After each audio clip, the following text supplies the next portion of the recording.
Curtis King, how do I approach my fans online versus offline? Is there some kind of special way to do that?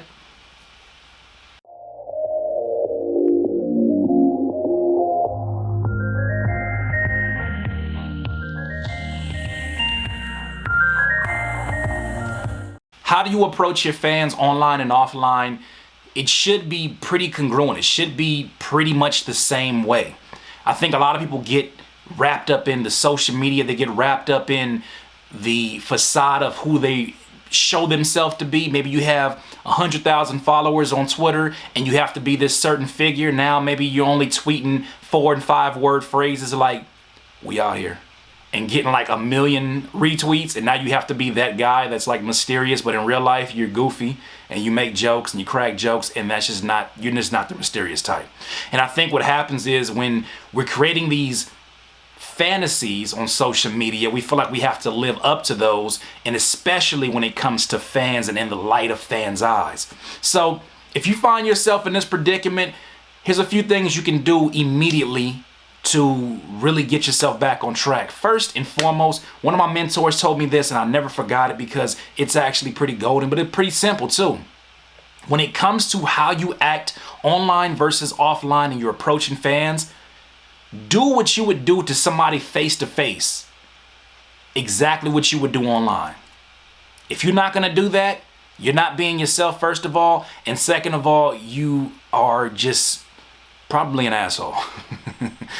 If you ignore people online when they say things like your music is amazing, you changed my life, and you go and just like it on Facebook, like the comment, or even like on Twitter, and you say, "I acknowledge that you even existed, whatever, I got a busy life," and you just pretty much turn your back, and maybe sometimes you don't even just respond back, you just turn your back to it.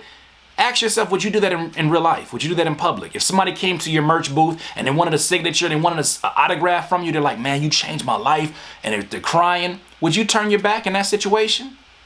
So then act the same exact way you would offline, online, and what you're gonna find is when it comes to building your fan base up, when it comes to building a rapport with people, when it comes to just being a good fucking human being, you're going to notice that people are going to see that you are exactly the same way, so much that they'll be able to hear your voice when you're actually writing updates and tweets and whatever you're doing. Even if you're doing a YouTube video like myself, be that person at all times. There is no when the camera goes on, I'm this person, and when the camera goes off, I'm this person.